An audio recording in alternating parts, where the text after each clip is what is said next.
Magandang hapon po sa ating lahat. Narito ang weather update sa araw ng Huwebes, November 21, 2024.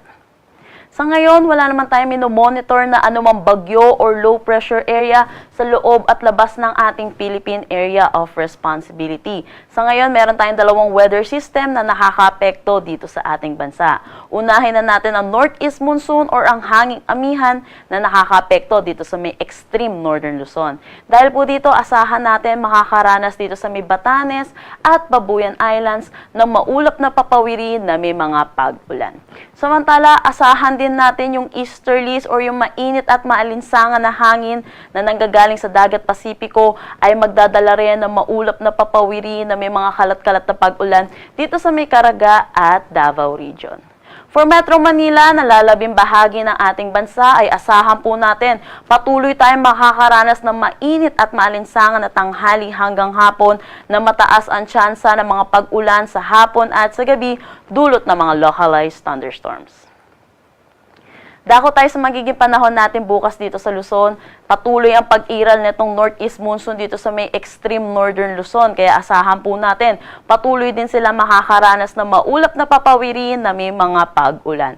Kung magtataka po ang ating mga kababayan, bakit po napakainit pa rin ang ating bansa kahit meron na tayong onset ng northeast monsoon. Dulot po ito na wala pa pong surge or hindi pa po umaabot itong northeast monsoon sa malaking bahagi po ng ating bansa at patuloy na ito pa rin ay nakakaapekto lamang dito sa may extreme northern Luzon. Pero asahan natin sa mga susunod na araw, possible magkaroon din tayo ng surge ng amihan.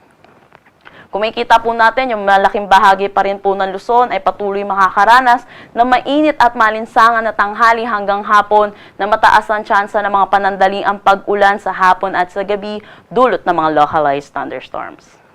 Agwat ng temperatura for Metro Manila 25 to 33 degrees Celsius, Lawag 24 to 33 degrees Celsius. For Tuguegarao 24 to 32 degrees Celsius, Baguio 16 to 25 degrees Celsius.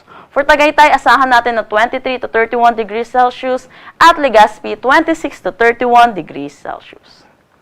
Para naman dito sa may Palawan, ay asahan din natin maaliwalas na panahon ang kanilang aasahan. Gayon din dito sa may Visayas. Pero kung makikita po natin, dito sa may eastern section ng Mindanao or particularly dito sa may Davao Region, asahan natin makakaranas sila ng maulap na papawiri na may mga pag-ulan. Dulot po ito ng Intertropical Convergence Zone or ng ITCZ. At sa mga susunod na araw, possible din po mag-shift itong axis na itong ITCZ natin at ito'y makaapekto lalo na dito sa may Zamboanga at patuloy po hanggang dito sa may Palawan. Pero patuloy po natin ito babantayan. So ngayon, sa nakikita po natin, sa malaking bahagi pa rin naman po ng ng Mindanao, ay asahan po natin patuloy ang maaliwalas na panahon. Agwat ng temperatura for Puerto Princesa at Calayan Islands 25 to 33 degrees Celsius, Iloilo 26 to 32 degrees Celsius, Tacloban 26 to 33 degrees Celsius. For Cebu 27 to 32 degrees Celsius, Zamboanga 24 to 34 degrees Celsius, Cagayan de Oro 24 to 32 degrees Celsius, Davao 25 to 32 degrees Celsius. Sa ngayon, dahil sa pag-iral po nitong hanging amihan or ng northeast monsoon, meron na tayong nakataas na gale warning dito sa coastal areas ng Batanes. Dahil dito, asahan po natin at 2.8 or 4 at hanggang 4.5 meters po ng taas ng alon. Kaya pinapaalalahanan po natin ang mga kababayan po natin dito po sa Batanes na delikado po sa ngayon pumalaot sa kanilang seaboards. Dako naman tayo sa magiging panahon natin sa susunod 3 araw sa mga piling syudad natin. Kung makikita natin, malaking bahagi pa rin ng Luzon ang patuloy na makakaranas ng mainit at maalinsangan na tanghali hanggang hapon. Pero asahan din natin ang mga pag-ulan dahil sa localized thunderstorm pagdating sa hapon at sa gabi. For Metro Manila, agwat ng temperatura 25 to 32 degrees Celsius, Baguio City 15 to 24 degrees Celsius. For Legazpi City, asahan naman natin ang 25 to 32 degrees Celsius. Para sa Visayas, patuloy din tayo makakaranas ng maaliwalas na panahon. Agwat ng temperatura for Metro Cebu, 26 to 32 degrees Celsius, Iloilo City, 25 to 32 degrees Celsius, Tacloban City, 26 to 32 degrees Celsius.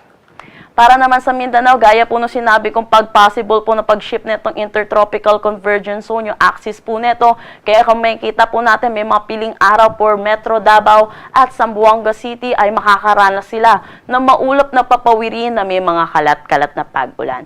Pero good news naman po dito sa Cagayan de Oro, throughout the 3 days, maaliwalas na panahon ang kanilang aasahan.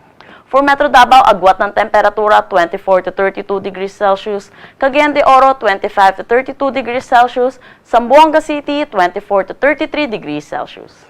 Ang sunset mamaya ay 5:24 p.m. at ang sunrise bukas ay 6 a.m. Para sa karagdagang impormasyon, bisitahin ang aming mga social media pages at ang aming website pag-asa.dost.gov.ph. At yan po muna ang latest dito sa Pag-asa Weather Forecasting Center. Chanel Dominguez po at magandang hapon.